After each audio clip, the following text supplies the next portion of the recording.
പണമുണ്ടാക്കാൻ വഴികൾ പലതും നോക്കുന്നവരാണ് എല്ലാവരും. ഇതിനായി നല്ലതും ചീത്തയുമായ പല വഴികളും നോക്കുന്നതുമാണ്.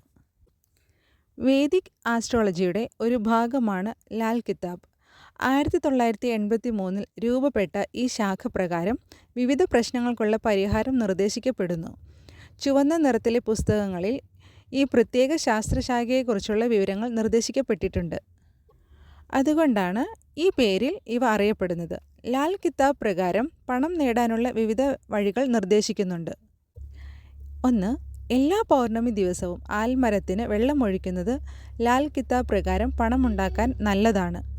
തുളസി വ്യാഴാഴ്ച ദിവസം പാലും വെള്ളവും ചേർത്ത് തുളസിക്ക് ഒഴിക്കുന്നത് നല്ലൊരു വഴിയാണ്.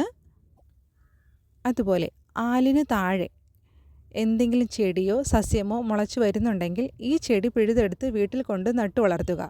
ഇത് പണമുണ്ടാക്കാൻ വളരെയധികം സഹായിക്കും. പാലും വെള്ളവും ചേർത്ത് ആൽമരത്തിൻ്റെ വേരിലൊഴിക്കുന്നതും വളരെ നല്ലതാണ്. എല്ലാ ഏകാദശി ദിവസങ്ങളിലും 9 തിരികളിട്ട് ലക്ഷ്മി ദേവിയുടെ മുന്നിൽ വിളക്ക് കൊളുത്തുന്നത് വളരെ നല്ലതാണ്. ഒരു ചെമ്പു നാണയം ചുവന്ന തുണിയിൽ പൊതിഞ്ഞ് വീടിൻ്റെ മുൻവാതിലിന് സമീപം കെട്ടിത്തൂക്കിയിടുക. ഇതും പണമുണ്ടാക്കുന്നതിന് വളരെ സഹായകരമാണ്. വീട്ടിലേക്ക് പുറത്തുനിന്നും വരുമ്പോൾ ഒഴിഞ്ഞ കൈയോടെ വരരുത്. എന്തെങ്കിലും പൂവോ പഴമോ എന്തെങ്കിലും ഒരു സാധനം വാങ്ങിക്കൊണ്ട് വരിക. രാവിലെ എഴുന്നേറ്റയുടൻ കൈകൾ രണ്ടും മലർത്തിപ്പിടിച്ച് കൂട്ടിപ്പിടിച്ച് കൈക്കുള്ളിലേക്ക് നോക്കുക. പിന്നീട് ഈ കൈകൾ മുഖത്ത് തൊടുക. കൈയിൻ്റെ വിരലുകൾ ലക്ഷ്മി ദേവിയെയും നടുഭാഗം സരസ്വതി ദേവിയെയും താഴ്ഭാഗം വിഷ്ണു ഭഗവാനെയും സൂചിപ്പിക്കുന്നു. രാവിലെ 7 തരം ധാന്യങ്ങൾ പക്ഷികൾക്ക് നൽകുക. ഇത് പണമുണ്ടാക്കാൻ വളരെ സഹായിക്കും. പുതുതായുള്ള വരുമാന വഴിയോ വസ്തുവോ ആണ് ധനനഷ്ടം വരുത്തുന്നത് എങ്കിൽ ശനിയാഴ്ച രാത്രി കിടക്കുമ്പോൾ തലയിണയ്ക്കടിയിൽ ഇരുമ്പ് ദണ്ട് വയ്ക്കുക. പിറ്റേന്ന് രാവിലെ ആൽമരത്തിന് ചുവട്ടിൽ വയ്ക്കുക.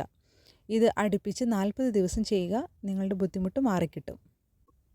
ദിവസ വരുമാനം വർദ്ധിക്കുവാൻ നിങ്ങൾ കിടക്കുമ്പോൾ തലയ്ക്ക് സമീപം ഒരു വെള്ളം നിറച്ച ഇരുമ്പ് പാത്രം വയ്ക്കുക. പിറ്റേന്ന് രാവിലെ ഈ വെള്ളം പുറത്തേക്ക് ഒഴുക്കി കളയുക. ബിസിനസ് വിഷയത്തിൽ വിജയിക്കുന്നതിനായി വീട്ടിൽ നിന്നും പുറപ്പെടുമ്പോൾ അതിന് ഇറങ്ങുന്നതിന് മുൻപ് അല്പം ശർക്കര കഴിക്കുക. ഉദാഹരണത്തിന് ഇപ്പം നമ്മൾ കടയിലേക്ക് ബിസിനസ്സിനായിട്ട് പോവുകയാണെങ്കിൽ, ദിവസം പോകുന്നവരാണെങ്കിൽ അങ്ങനെ ദിവസം നമ്മൾ കടയിലേക്ക് ഇറങ്ങുന്നതിന് മുൻപായി ശർക്കര കുറച്ചെടുത്ത് കഴിക്കുക. ഇത് സ്ഥിരമായി ചെയ്യുകയാണെങ്കിൽ ബിസിനസ്സിലുള്ള തടസ്സങ്ങളെല്ലാം മാറിക്കിട്ടുന്നതാണ്. എത്ര അധ്വാനിച്ചിട്ടും പണമില്ലെങ്കിൽ ദീപാവലി ദിവസം മുതൽ 44 ദിവസം തുടർച്ചയായി ഒരു നാളികേരം ഒഴുകുന്ന വെള്ളത്തിൽ, അതായത് പുഴയിലോ നദിയിലോ ഇടുക. ലക്ഷ്മി പൂജ ചെയ്ത് ലക്ഷ്മി മന്ത്രം ഉരുവിട്ട് വേണം ഇത് ചെയ്യുവാനായിട്ട്.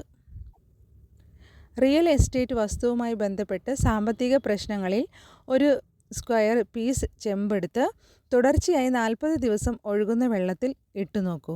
മാറ്റം വരുന്നതായിരിക്കും.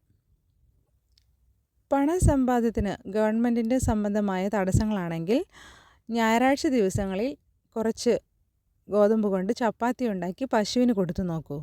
തടസ്സങ്ങൾ മാറിക്കിട്ടും. ലോൺ, കാർഡ് സംബന്ധമായ ധനനഷ്ടമാണെങ്കിൽ മാസത്തിലെ ആദ്യ ശനിയാഴ്ച ഒരു കൂട് കൺമഷി ആരും കാണാതെ ചതുപ്പായ നിലത്ത് കുഴിച്ചിടുക.